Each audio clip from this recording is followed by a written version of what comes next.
வணக்கம். நம்மோட தொடர் எதிர்ப்புகளையும் மீறி எஸ்ஐஆர் பணிகள் தொடங்கிடுச்சு. மக்கள் நிறைய பேருக்கு எஸ்ஐஆர் பற்றி இன்னமும் முழுசாக தெரியல. இந்த நிலையில் எஸ்ஐஆரை திமுக ஏன் எதிர்க்கிறோம்னு விளக்கவும், நம்ம வாக்குரிமையை எப்படி பாதுகாத்து கொள்வதுன்னு வழிகாட்டவும் தான் இந்த வீடியோ. சரியான உண்மையான வாக்காளர் பட்டியல் தான் நியாயமான தேர்தலுக்கு அடிப்படை. எனவே வாக்காளர் பட்டியல் திருத்தம் செய்யப்படுறத நாம் எதிர்க்கலை. ஆனால் போதுமான கால அவகாசம் தராமல் எலெக்ஷனுக்கு சில மாதங்களே இருக்கிற நிலையில் இதை அவசரமாக செய்கிறது சரியாக இருக்காது என்பது தான் நம்முடைய நிலைப்பாடு. தேர்தல் ஆணையத்தோட கூட்டு சேர்ந்து வாக்காளர் பட்டியலில் பாஜக எப்படியெல்லாம் மோசடி பண்ணியிருக்குன்னு மக்களவை எதிர்க்கட்சி தலைவர் அருமை சகோதரர் ராகுல் காந்தி அவர்கள் பத்திரிகையாளர் சந்திப்பு நடத்தி ஏற்கனவே விளக்கியிருக்கிறார். மாண்புமிகு கேரள மாநிலத்தினுடைய முதலமைச்சர் பினராயி விஜயன் அவர்களும் மாண்புமிகு மேற்கு வங்கத்தினுடைய முதலமைச்சர் மமதா அவர்களும் கூட இந்த எஸ்ஐஆரை தீவிரமாக எதிர்க்கிறாங்க. நாமளும் எஸ்ஐஆர் அறிவித்தப்பவே இது சதின்னு உணர்ந்து எதிர்த்தோம். கூட்டணி கட்சிகளோட கலந்து பேசணும். அனைத்து கட்சி கூட்டம் கூட்டி தீர்மானம் போட்டோம். உச்சநீதிமன்றத்தில் வழக்கு போட்டிருக்கிறோம். வர்ற 11ஆம் தேதி எல்லா மாவட்ட தலைநகரங்கள்லேயும் மதச்சார்பற்ற முற்போக்கு கூட்டணி சார்பில் ஆர்ப்பாட்டங்களை அறிவிச்சிருக்கிறோம். அதுக்கு முன்னாடி எஸ்ஐஆருக்காக வழங்கப்படுகிற கணக்கீட்டு படிவத்திலேயே எத்தனை பிரச்சனைகள் குழப்பங்கள் இருக்குன்னு உங்களோடு பகிர்ந்துக்கன்னு நினைக்கிறேன். இதோ எனக்கு கூட இந்த எனுமரேஷன் ஃபாரம் கொடுத்துருக்குறாங்க. உங்களில் சில கையிலையும் இந்த ஃபாரம் என்னால் வந்து சேர்ந்துருக்கும். இதில் முதல்ல நம்முடைய விவரங்களை கேட்குறாங்க. அதுக்கு அடுத்தபடியாக முந்தைய வாக்காளர் திருத்தப்பட்டியலில் உள்ள வாக்காளருடைய உறவினரின் பெயர் கேட்கப்பட்டிருக்கு. உறவினர்னா யார்? அப்பாவா, அம்மாவா, அண்ணனா, தங்கையா, கணவனா, மனைவியா, பசங்களா, யார்? எல்லாரும் தானே வாக்காளர் பட்டியல் இருப்பாங்க. இதில் ஏதாவது தெளிவு இருக்கா? வாக்காளருடைய உறவினர் பெயர்னு சொல்லப்பட்டிருக்கக்கூடிய இடத்துல முதல்ல பெயரும் பிறகு வாக்காளரின் புகைப்பட அடையாள அட்டை எண் என்றும் கேட்கப்பட்டிருக்கு. மூன்றாவதாக மீண்டும் உறவினர் பெயர்னு கேட்கப்பட்டிருக்கு. முதல்ல யார் பேரை எழுதணும்? எந்த வாக்காளர் விண்ணப்பிக்கிறாரோ அவர் பெயரா அல்லது உறவினர் பெயரா? சின்ன தப்பு இருந்தால் கூட தேர்தல் ஆணையம் அந்த படிவத்தை ஏற்றுக்காமல் வாக்காளர் பட்டியலிருந்து பெயரை நீக்கிற ஆபத்தும் இருக்குது. நினச்சி பார்க்கவே அச்சமாக இருக்குது. நல்லா படித்து அறிவார்ந்த பெரும் பொறுப்புகள் இருக்கக்கூடியவங்க கூட இந்த கணக்கீட்டு படிவத்தை பார்த்தா அவங்களுக்கு தலை சுற்றிடும். இந்த படிவத்தில் வாக்காளரோட புகைப்படத்தை அச்சிட்டு தற்போதைய புகைப்படத்தை ஒட்டணும்னு சொல்லப்பட்டிருக்கு. ஆனால் மாநில தேர்தல் ஆணைய அதிகாரி என்ன சொல்லுகிறார்? உங்களுக்கு விருப்பம் இருந்தால் ஒட்டலாம்னு அரசியல் கட்சிகள் கலந்துக்கிட்ட கூட்டத்தில் சொல்லியிருக்கிறார். இது இன்னொரு இடியாப்பு சிக்கல். ஒருவேளை ஃபோட்டோ ஒட்டலைன்னா என்ன நடக்கும்? வாக்குரிமை பறிக்கப்படுமா படாதா? தொகுதியோட வாக்காளர் பதிவு அதிகாரி, அதாவது இஆர்ஓ கையில் தான் இந்த முடிவு இருக்குது. இவங்க எல்லாரும் ஒரே மாதிரியான முடிவு எடுப்பாங்கன்னு சொல்ல முடியாது.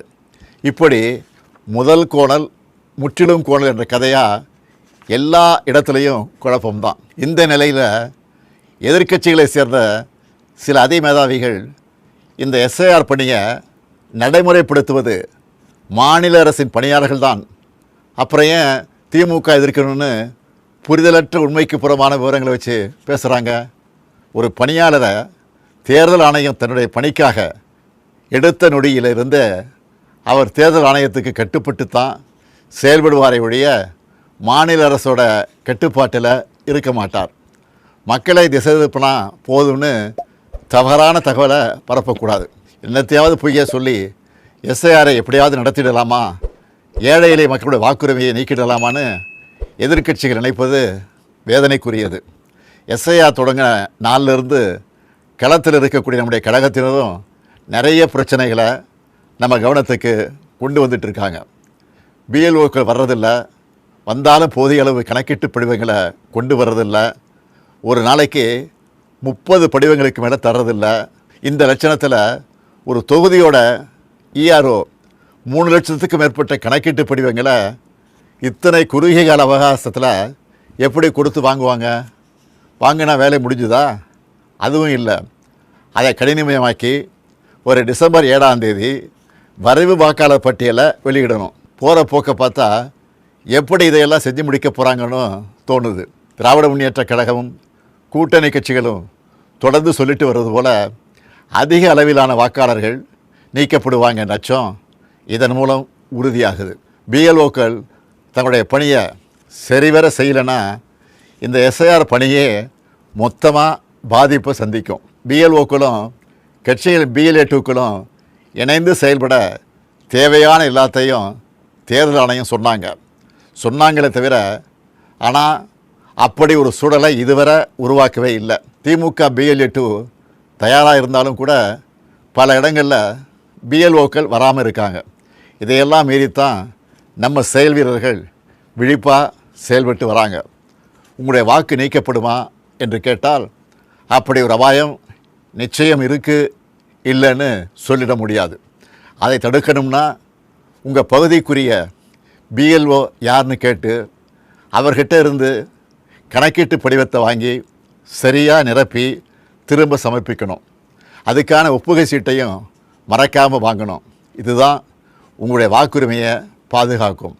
வாக்குரிமை தான் ஜனநாயகத்தோட மறுக்க முடியாத அடிப்படையான உரிமை. தற்போதைய நிலையிலான எஸ்ஐஆரில் ஒட்டுமொத்த தமிழ்நாட்டு மக்களோட வாக்குரிமைக்கும் ஏற்பட்டிருக்கக்கூடிய பாதிப்பு, இதை எதிர்கொள்ள திமுக சார்பில் உதவி மையம் அமைச்சிருக்கிறோம். இது திமுகவினருக்கு மட்டும் அமைச்சிருக்கக்கூடிய உதவி மையம் இல்லை, எல்லோருக்குமானது.